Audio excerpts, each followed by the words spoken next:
Hey guys, let's start. In times like these, being a citizen is a big job. Thank you for joining us to celebrate the virtues of self-rule and debate the state of our republic. Welcome to the Citizens Prerogative Podcast. This is the voice of your nerdy host, Michael Piscatelli, and we are blessed with a co-host whose passion for our republic precedes him everywhere he goes, Raymond Wong Jr. Welcome to the Neuron Superhighway. Mwahaha. This is episode number 34. We are going to wrap up back to basics, and we're bringing back natural remedies to help us ease into the wrap up of this thing, because where Ray and I left things at the end of the last episode felt unwrapped. I think there was a lot of angst. We were not happy. We continued the episode after the end of the episode, and we didn't even record it for behind the scenes, so we apologize for the waste. But we definitely wanted to come back and stress that there is a need to better understand why natural remedies work, a better focus on why we're pushing in this direction, and it's all about the brain. And really the only thing that matters, our whole existence, who we are. Everything else is just a case. Your whole body is just a chassis, which controls or which holds or is the overlay, if you will, to protect these neurons and that squishy little brain in your head. So your existence and how you navigate this finite life is extremely important, and the existence of those little wires and the neurons in your brain and how they fire, what order they fire in, and if they fire, is very important. Very much so. Thank you for that, because you ignited many of my neurons in what you were describing. So you gave me another path to talk about the brain. So as you can tell, we had more to cover. We're going to start with the brain. And where we left things off, we were talking about decriminalization, recreational use of various chemicals, but it goes beyond recreational. And that's the value proposition we're putting in front of you today.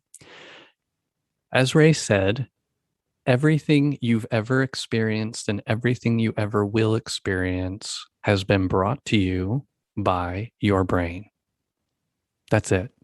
Your eyes bring you light, your ears bring you sound, your skin brings you touch, and then your olfactories bring you smell and taste. These are all sensors. Your body is a starship. Those sensors tell you what's happening outside your starship. Your brain is the only place where anything you ever experience actually exists. That's where your perception is created and maintained. And the brain is a complicated, hungry component of our bodies. So we've talked about, or in past episodes, I know I've linked to things about fat and fat storage in our bodies because it's paramount to continue operating the brain. It needs lots of energy. Psilocybin, let's bring it home. Let's bring it to some drug action, some magic mushrooms. Why is magic mushrooms, why is psilocybin such a big deal in the realm of neuroscience and psychology and everything we're studying around treating depression and other mental maladies, so to speak? What we're finding about psilocybin and its effects on the brain are quite stark. They're quite amazing. And anybody who's ever had a positive experience ingesting mushrooms should be able to identify with it. Now, environment's a huge factor, especially when you're experimenting with chemicals that you don't have experience with, or as a society, we don't have a lot of general knowledge around because we've chosen to make these things taboo rather than to study them, rather than to bring knowledge to bear on these things, right? We've kept them behind a drug war, which is crazy. But anyway, we're coming around to it, and we're coming around to the values of these things. And one of the amazing things that mushrooms does and why it's helping people, excuse me, who are going through chemotherapy or, life traumatic events, scientists are helping their mental health with psilocybin. It is a chemical that creates connections in your brain that aren't normally there. So your brain has lots of different regions. It has to communicate among all of those regions to do all kinds of various things, from thinking to moving to walking to speaking to your memory. It's all controlled in there, and it's all transactions among neurons. When humans ingest psilocybin and we study it under fMRI imaging, and then you've got people who are psychotherapists and stuff like that studying things on the outside, we're also studying the inside of the brain. We can see neural pathways light up. We can see connections made that aren't made before. And why this makes a difference is because it changes your perception. Anyone who ingests these things, it changes your perception of reality. And it's interesting because what emerges is pretty consistent. It's connectedness. It's a greater awareness of connectedness. And that's fascinating. And Ray, I'm sure you'll take the connection there too, to how mushrooms actually operate in the natural environment. They're a great connector. Well, I guess you go there. I wasn't necessarily, my brain wasn't in that spot, but I do want to stress that the mushroom is the great connector. In nature, we show that the largest organism on the planet, which would be the redwoods, which exist, they use the mushroom as a way to transmit neurons. They use them for communication. So mushrooms are, and it's basically the same stream, because I was going to come in and say, Michael, that we have to understand that mushrooms are an origin point. It's a natural heritage of where life came from. So they've been around since the beginning. They're one of the originals, right? Mm-hmm. The mushrooms have a place. But again, like Michael was saying, there are mushrooms that help the trees either transmit messages to other trees. It is insane. So really look into fungus. It's a really exciting thing.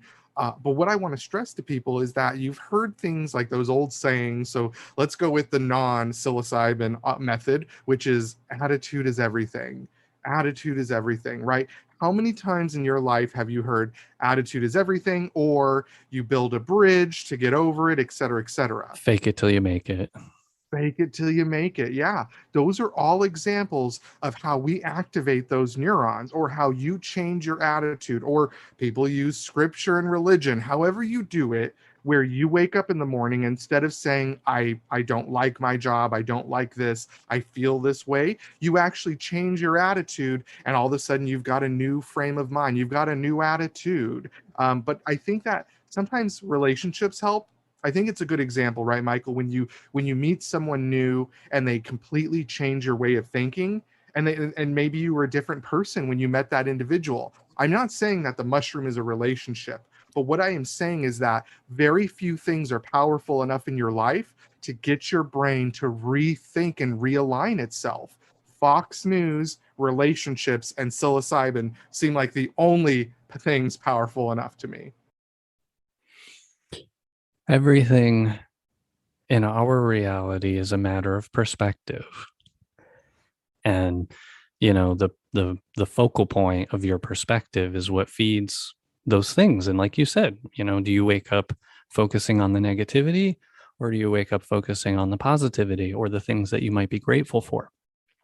And that's why gratitude practices are so huge for people, because a gratitude practice develops a habit. It wears that neuron route in your mind of focusing on the things I have, the things I'm glad that I have. I have my health. I have the love of someone. I have, whatever it is, right? I have 2 legs. I have 2 eyes. I have 2 ears.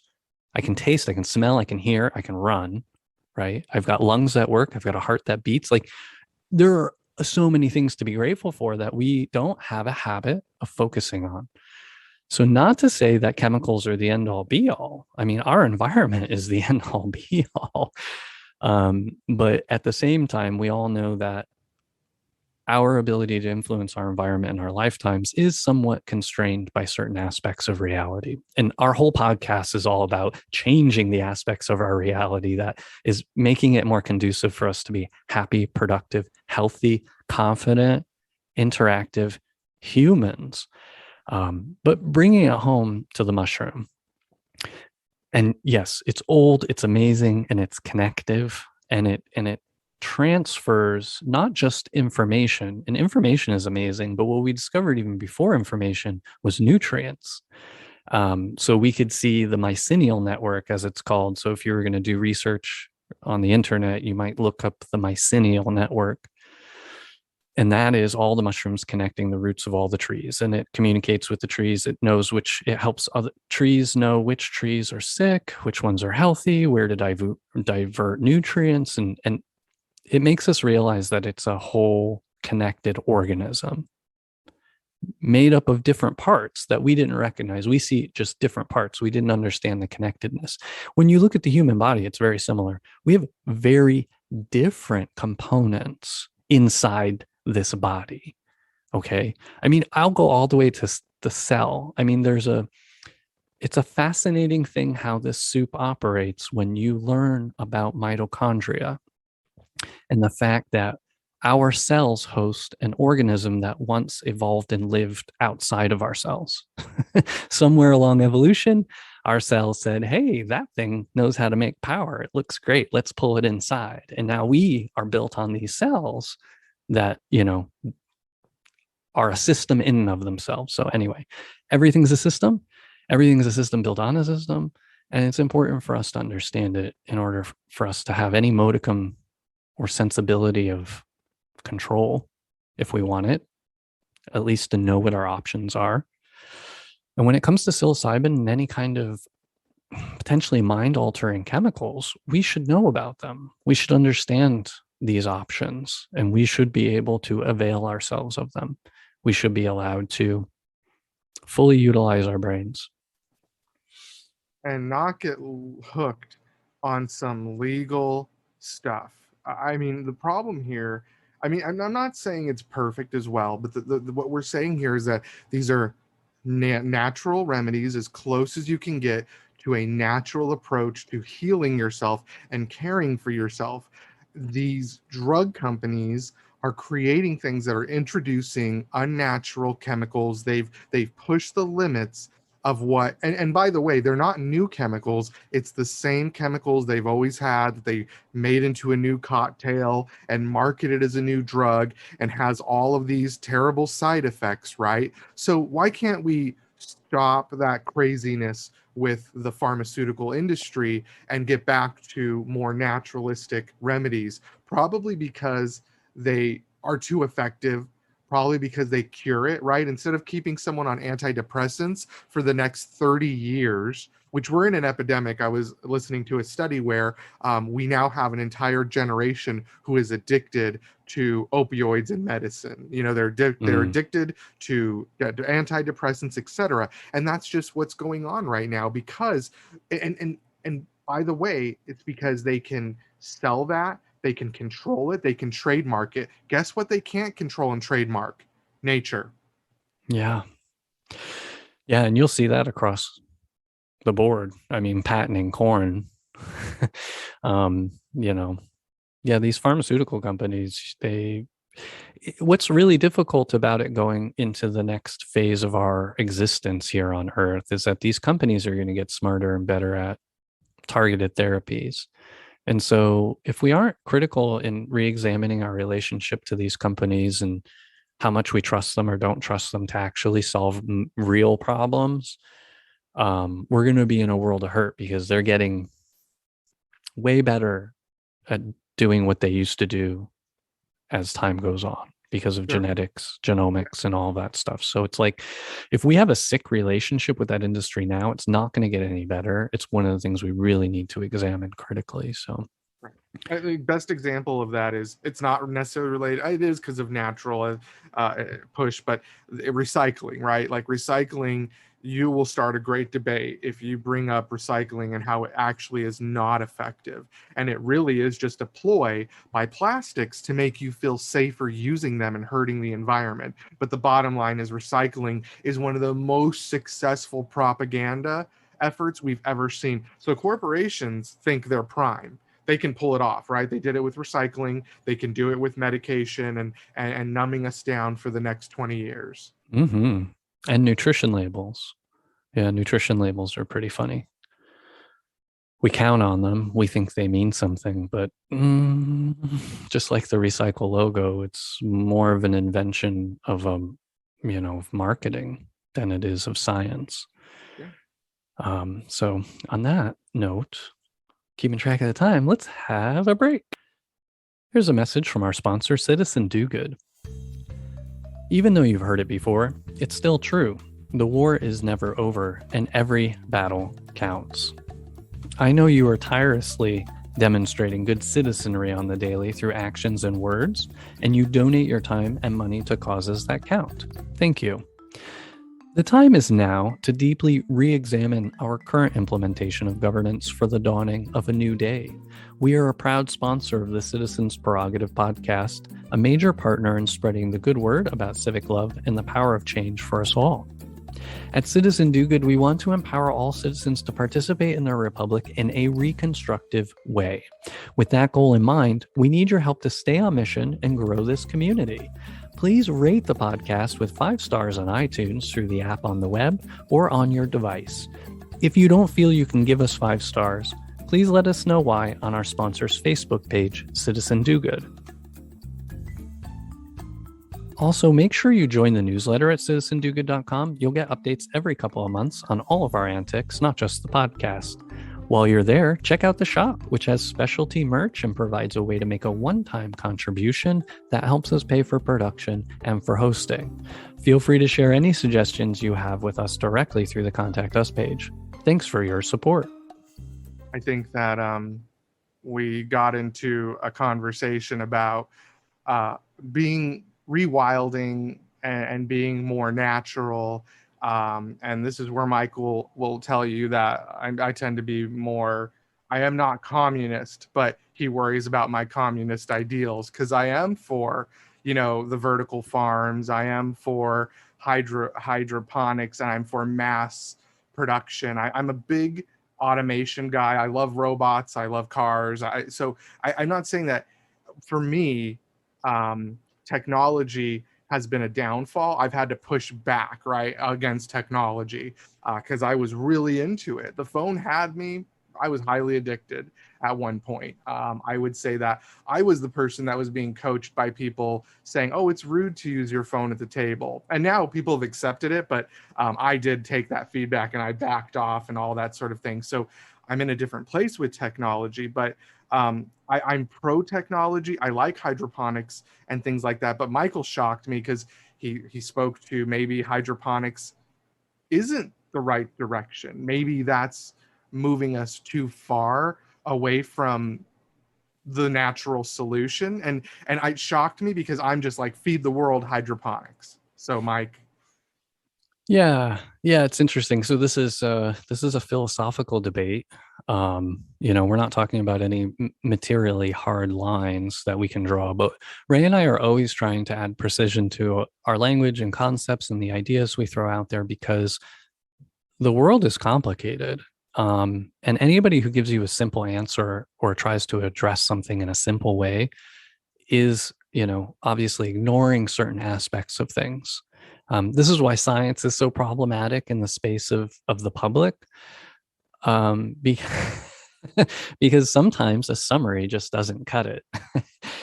Well, anyway, that's a long-winded way to get around to this whole idea around technology being, a tool for us to use, and depending on how we use it, it really is in the cause and effect there.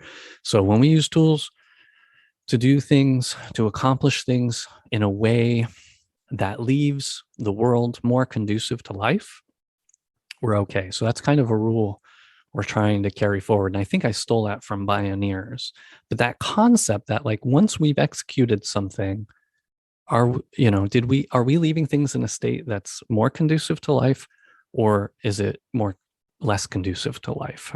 Are we destroying the earth, or are we creating a better place? So in any case, just to bring it home, you're talking about hydroponics, and really the root of this is where do you draw the line between natural and unnatural? Where do you draw the line between mechanization and human product, artisanalness, right? You have mechanized automation and you have artisan product in a way. And this isn't a future debate, right, Mike? Because No. we have seeds today that kill themselves, like Yes. self-terminating seeds. It's Yeah. happening.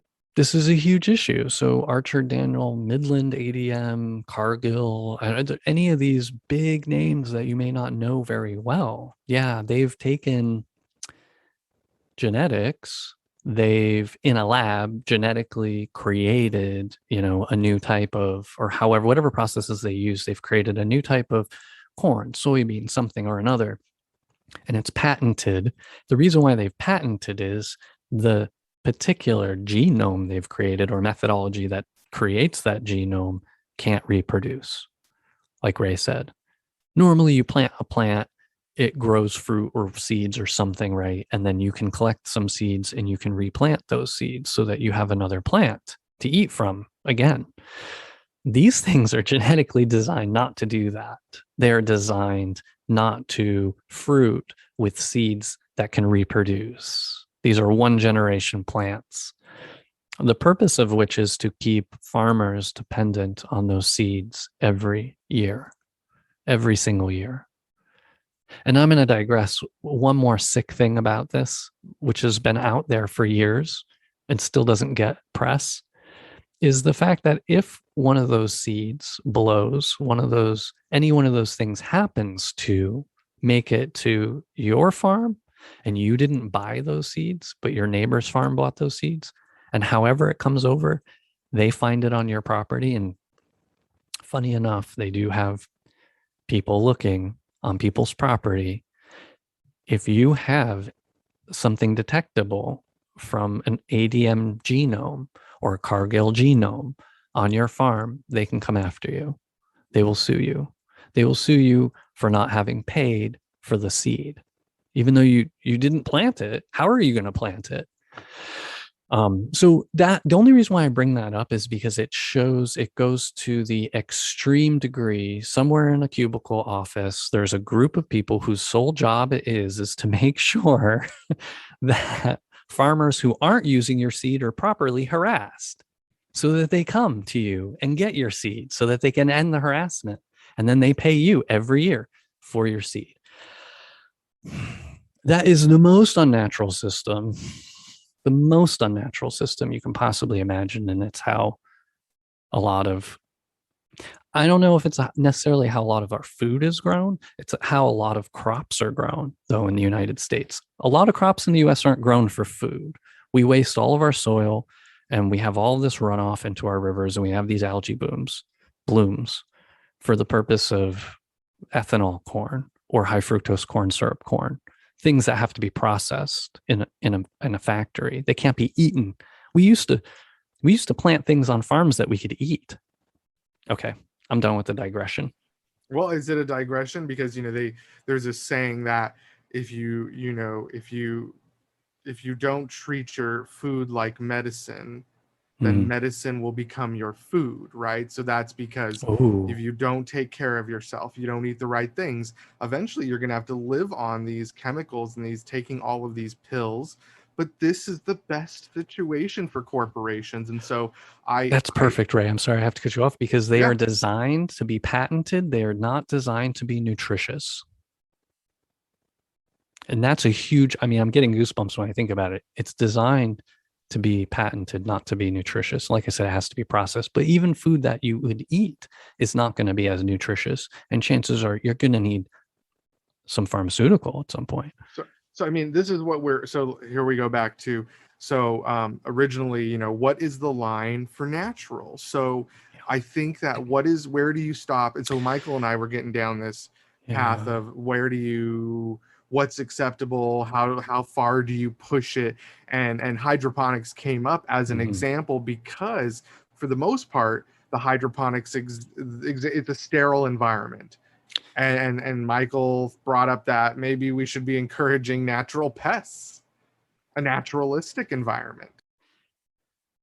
Yeah, thank you, Ray. Excuse me. Yeah, when we were having this discussion, hydroponics ended up being so far the line. It's the line on which the fence is drawn. So on one side of the fence, on one side of hydroponics is like super organic, natural, growing everything outdoors in the soil, maybe raised beds, versus being inside the hydroponics environment, which is essentially a sealed environment, and then the hydroponic aspect, if people aren't familiar with this process, it's a great process for growing lots of vegetables and fruits and things of that nature. And it's basically just suspending roots in water, and you put the nutrients that are needed for the plants, or the nutrients you want in the plants, you just put it in the water and the roots pull it out of the water. And you're not dealing with soil. You're not dealing with, pests related to soil and all kinds of things like that. But the position I was presenting here, okay, let me just give the definition we talked about as natural versus unnatural, and then we can talk about hydroponics. So we're throwing out there the idea of natural is using natural processes, like natural selection, to genetically engineer within the environment natural processes that were here to begin with. So we've talked about cows. We probably have talked about wheat, farmers over successive generations. So everything we have that we eat today is genetically modified. It's been genetically modified since Mesopotamia. And when we say genetically modified, it just means that we've been encouraging higher yields. Like we plant the plant, and the plants that had the highest yields, we kept those seeds and we planted those seeds over successive generations. So over successive generations, we've bred these massive wheat plants, and we've got these cows, which didn't used to exist before us, dogs, we don't eat them. But in any case, you can see where there is genetic manipulation. There is genetically modified. I'm going to use air quotes there. But that's using natural selection. That's using the natural processes as evolution would have used them. We're just creating a new environment to select what we want.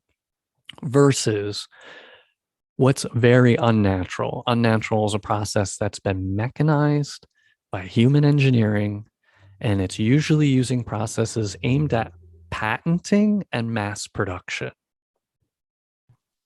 That's that it's unfortunately, I mean, your definition of, that natural selection, hydroponics takes that away, right? Every plant's going to have a fair shot and without any type of disease or pest, etc. I think you're right. Hydroponics ends up being I'm going to use the word sterile environment. It's not, but it's an environment where we've heavily controlled it. We are not allowing natural selection, kind of unmitigated. And unmitigated, I'll use air quotes. But here's the alternative. Take it out of the greenhouse, put it in the soil, and what is truly organic, like end-to-end organic, is finding predators, natural predators for the natural pests. So a huge issue we have also with major farming is pesticides. They're not only patenting ADM, Cargill, them, they're not only patenting these things for the purpose of controlling them, but they're patented because they're designed to survive the pesticides that these companies create. So you buy the seed from this company, and then you buy the pesticides from that company. And so you can plant that seed and you can spray their pesticides, and those pesticides aren't going to affect the plant. But guess what they're going to affect? Bees, you, me, water, and the ocean. And we're learning that the hard way. Excuse me. So organic says, take it back to the land, plant it in a raised bed, go get some praying mantises or whatever, is the natural enemy of the natural pests to those plants. And it's more work, and it's not mechanized.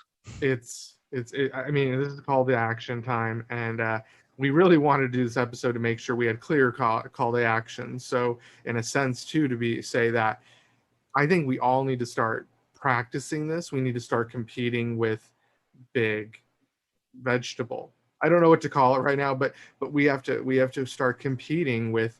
And it's interesting because now I'm even thinking hydroponics is cool, but maybe hydroponics, if I do it on my own, right, is cool only. But this global scale, it's like I feel like we're trying to turn vegetables into office workers now, lettuce patches into cubicles, right? Like Yeah. we're they're trying to do the same. Corporations are going to do the same things they do to us, trying to march us into those sterile environments with the offices. Well, not with Corona; they're not so sterile. And then we have this situation with the plants. So it's interesting, and I think that is the solution. We already see it with gardening going on with these empty spaces in cities, but I really think us doubling down and just like natural, sustainable gardens throughout our houses and our yards and competing and not buying food from big vegetable would help. Can you imagine if you knew your farmer? If you actually knew your farmer, that would be amazing. Some people have the opportunity to do that. Yeah, the call to action. I mean, as far as citizens are concerned, 100% where your dollar goes. So you can leverage the capitalist mechanisms that we have available to try and influence change. But there's another way to do it too, which is related to the farm bill. I haven't pulled up any information on this, but it's just something I've keep tabs on for decades now. And I highly recommend anybody who's interested in food and food policy in the United States. We have something called the Farm Bill, and that's just the generic name. I don't know. I'll look it up for the show notes. And it's like, I don't know, however, ever so many years, because Congress always has to reauthorize the Farm Bill. And I think they always do it like X number of years into the future and it comes back up.